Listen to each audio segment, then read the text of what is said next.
Halloween. Avec la sortie d'Assassin's Creed Valhalla, qui se déroule durant l'âge viking, il me semble important de revenir sur quelques clichés qui ont la vie dure. D'ailleurs, si vous n'avez pas vu le premier épisode sur le sujet, je vous invite à aller le visionner. Générique.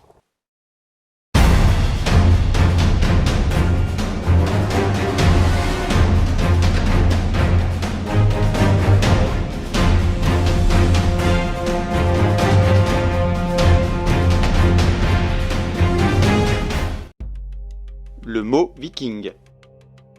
Je rappelle que le terme viking ne signifie pas une ethnie ou un peuple. Le mot viking était utilisé avant tout pour qualifier une activité, car il n'a été employé au cours de cette période historique que pour désigner celui qui partait en expédition, fara i vikingu, ceux qui partent en exploration ou expédition. Ailleurs, les témoins de l'époque utilisent d'autres termes. En vieux francique, Northman, pluriel Northmani pour normand, les hommes du Nord, pirati pour pirates, Dani pour danois ou Pagani pour païen. En arabe, Marhous, Marhous pour sorcier païen. En gaélique, Fingail pour étranger blanc, les Norvégiens. Et Doubrgail pour étranger noir, les Danois. Devenu péjoratif dans les récits du XIIe siècle où il est synonyme de brigand et de bandit, le terme viking ne subsiste qu'en Scandinavie pour finalement réapparaître en Europe avec le courant artistique romantique au XVIIIe siècle, sous les traits d'un intrépide guerrier barbare. Un viking mythifié dont la blondeur sera exaltée par les nationalistes dès le XIXe siècle. Au XXe siècle, le terme devient un adjectif conventionnel pour faire référence à la Scandinavie médiévale, sa culture et son art viking, son expansion avec les colonies vikings et finalement ses habitants, les vikings. Des géants. Ibn Fadlan, un lettré arabe du Xe siècle, a été envoyé en 921 en tant que secrétaire de l'envoyé du calife abbasside de Bagdad auprès des Bulgares en suivant la route commerciale de la Volga. A son retour, il écrivit un récit de son voyage, le Risala, un voyage au cours duquel il rencontra un peuple appelé Russes, d'origine suédoise, agissant en qualité de commerçants dans la capitale bulgare. Il les décrit ainsi. J'ai vu les Russes qui étaient venus pour leur commerce et étaient descendus près du fleuve Hatti. Je n'ai jamais vu corps plus parfait que les leurs. Par leur taille, on dirait des palmiers. Ils sont blonds et de teint vermeil. Les chroniqueurs européens ont fait des observations similaires. Les annales de Fulda mentionnent qu'en 884, les Francs repoussèrent une attaque viking lors d'une bataille en Saxe et font état de leur grande taille. Il a été dit que les hommes nordiques tombés durant la bataille furent tels que l'on n'a jamais vu auparavant parmi les peuples des Francs, à savoir de tant de beauté et de corps de grande taille. Les archéologues ont étudié des ossements datant de l'âge viking pour faire la lumière sur ces témoignages. Dans son ouvrage The Vikings, l'archéologue danoise Else Roesdahl écrit: L'examen des squelettes de différentes localités en Scandinavie révèle que la taille moyenne des Vikings était un peu inférieure à celle d'aujourd'hui. Les hommes mesuraient environ 1m72 et les femmes 1m59. Une récente étude anthropologique plus approfondie a été réalisée au Danemark, mais la situation doit avoir été semblable partout ailleurs. Des squelettes de personnes mesurant jusqu'à 1m84 ont été trouvés, et ceux dans des tombes vikings richement meublées appartenant à des personnes de haut rang ont été en moyenne beaucoup plus grands que ceux dans les tombes plus ordinaires, sans doute en raison de conditions de vie meilleures. Une tombe du Langland, au Danemark, contenait 2 hommes adultes, typiques. Le plus petit a été décapité et a eu probablement les mains liées derrière son dos, tandis que l'autre a été enterré de façon traditionnelle avec sa lance. De toute évidence, le cas d'un esclave, mesurant 1m71, qui a dû accompagner son maître, 1m77, dans la mort.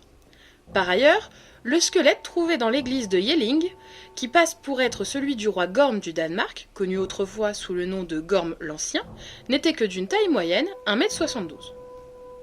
Les tailles révélées par les archéologues sont similaires pour la même période à celles évoquées par le chercheur Richard Hall Steckel dans son étude sur l'évolution de la taille moyenne en Europe du Nord. La marge de variation qui ressemble de l'examen des ossements est tout à fait dans la norme. La taille moyenne des Vikings étant d'1m72 reste supérieure à la taille des Européens de l'époque, soit 1m54. Les dracars. Étymologie datant du 19e siècle du vieux norrois dreki, dragon, création française probablement, d'après la figure de proue à tête de dragon de la plupart des navires vikings. Voilà. Il faut faut savoir que les bateaux vikings étaient souvent désignés par le nombre de rames ou de bancs, pouvant accueillir chacun de 2 à 4 nageurs, qui est le terme marin pour dire rameur. 6 zoeringer, 6 rames, 12 foeringer, 12 rames, 15 15 bancs de nageurs, 20 20 bancs de nageurs. Il existe 3 grandes familles regroupant tous ces types de navires, établis en fonction des tâches et activités auxquelles ils servaient. Les headskips sont des navires de guerre, le plus souvent de grande dimension. Ils sont pourvus d'un skjartrim, un bordage spécial qui sert à poser les boucliers des rameurs pour les protéger des projectiles. Nous avons les langskip, littéralement long navire ou long bateau, mot en vieil islandais dérivé du latin navis longa et du vieil anglais langskip. Nous avons le snekkja, le plus connu des navires de guerre vikings, et le skade, bateau de très grande dimension. Ce mot a donné le vieil anglais skegd. Les kølskip, qui sont les navires de marchands et de transport, dont le fameux Knorr ou Knar, le principal navire de charge des vikings adapté à la haute mer. Le Karv, utilisé à la fois pour le transport de marchandises, du bétail ou des hommes et comme petit navire de guerre. Le Eikja, sorte de petit bachot. Le Ferja, bachot plus large. Le Bjardingr, large, haut de bordage, lourd et lent, transportant des cargaisons lourdes le long des côtes. et nous avons les bateaux de servitude. Karfi, bateau de servitude locale. Le Skuta, cotre, bateau de petite taille. Le Rodrar Ferja, bachot à rame, petite esquive pour les déplacements le long des côtes. Le Batre ou Eptir Batre, canot, barque ou chaloupe. Les vêtements. Les films et les séries, les jeux vidéo, voire même certaines BD, ont toujours tendance à nous faire des vêtements qui ont plus l'air d'un assemblage de briques et de brocs, de morceaux de cuir et de tissu, plutôt que des vêtements, tout ce qu'il y a de plus normal. Alors, il est rare de découvrir des vêtements de la période viking. Seules des petites pièces de tissu qui ont été conservées dans des tombes appartenant à la haute société viking ont pu être découvertes. La reconstitution de leur tenue est complétée par d'autres sources, telles que les représentations sur les amulettes, les stèles historiées du Gotland, les tapisseries, celles d'Osberg ou de Bayeux, les statuettes et les récits dans les textes historiques. Comme les hommes et les femmes d'aujourd'hui, leur tenue variait selon leur sexe, leur âge, leur statut social, voire même le lieu. Les vêtements ordinaires, pantalons et tuniques pour les hommes, robes et tabliers pour les femmes, étaient réalisés à partir de matières locales mises à disposition, comme la laine et le lin, tissés et parfois teintés. La confection des vêtements était alors la prérogative des femmes.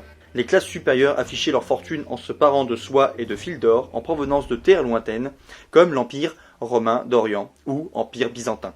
Si l'habillement se caractérise avant tout par l'utilité pratique et le confort, tous les témoignages historiques démontrent que les Vikings donnaient une grande importance à leur apparence. Les vêtements ont pu être repassés à l'aide de pierres chauffées, qu'on a retrouvées d'ailleurs en archéologie. Enfin, les Vikings complétaient leur belle tenue avec des bijoux. Ils utilisaient donc du lin, représentant environ 40% des découvertes de tissus de l'âge viking. Il devait donc faire l'objet d'une culture importante pour la conception des vêtements. Plusieurs sites au Danemark prouvent que le lin était produit à une échelle quasiment industrielle durant cette période.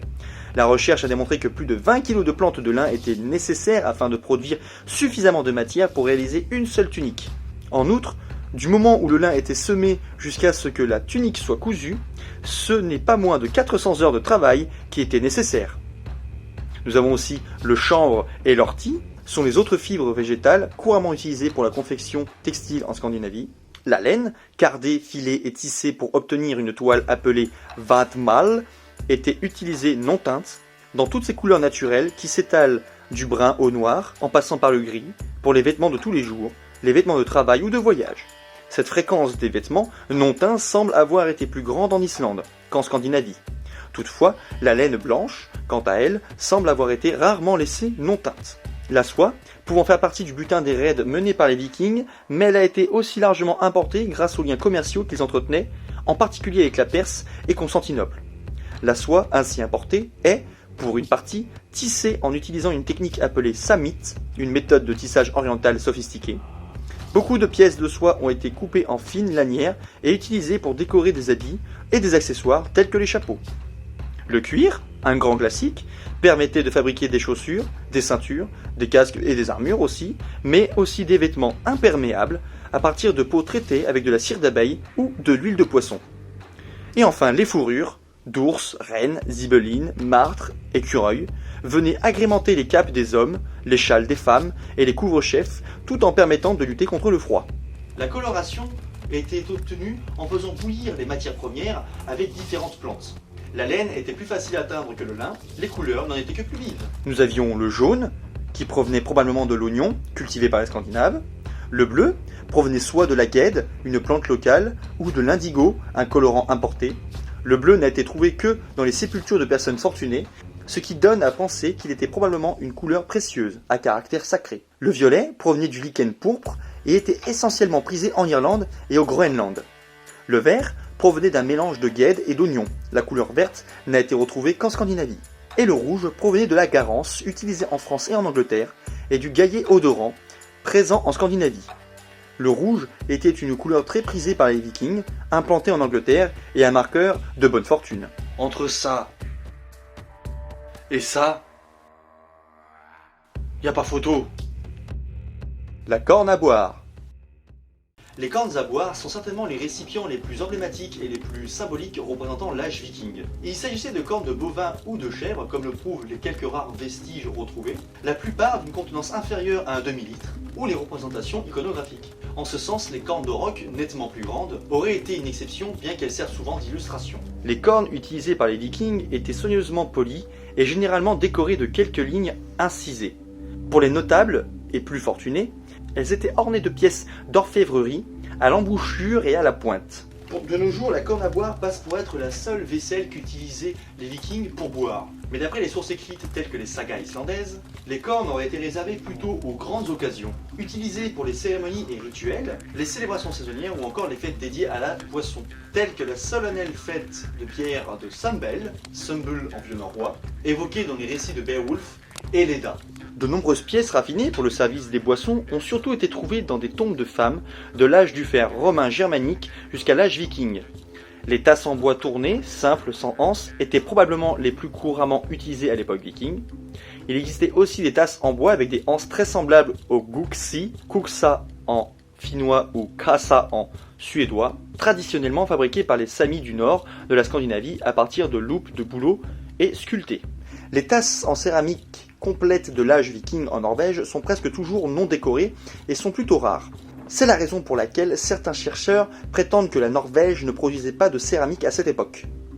La vaisselle de loin la plus luxueuse se composait des gobelets en verre importés dans les pays scandinaves du continent ou d'Angleterre. En outre, il existait une production unique en son genre à destination du marché scandinave, concernant des cornes à boire en verre, des gobelets à griffes, des verres à boire sur lesquels étaient appliqués des filaments de verre sur les côtés ressemblant à des griffes, des gobelets en forme d'entonnoir venant se placer sur des supports en fer, et des gobelets au fond arrondi en forme de sac. À la marge, il a été mis au jour en Norvège et au Danemark des coupes en argent provenant peut-être du continent. Avec tout ça, vous avez toutes les raisons du monde de partager la bonne parole. Mais si vous voulez en apprendre plus, je vous invite fortement à aller sur le site internet Idavol, qui recense toutes les dernières découvertes en archéologie, tout ce qui concerne le monde scandinave. C'est une véritable pépite. Et sinon, je vous conseille de lire le livre Les Vikings de Régis Boyer. Même mieux, faites de la reconstitution historique. C'est encore mieux de vivre la chose, de voir de ses propres yeux, d'analyser sur le terrain comment ils faisaient, plutôt que de lire des bouquins. Même si c'est bien aussi la théorie. Les fêtes de la reconstitution. Ça, c'est bien la reconstitution. N'hésitez pas à partager l'épisode, à donner votre ordre sur mon Tipeee et mon Utip. Et si vous avez d'autres anecdotes ou d'autres connaissances sur l'univers des Vikings, n'hésitez pas à les partager dans les commentaires. C'était Galetorn des peuples d'Arda pour vous servir. Bless!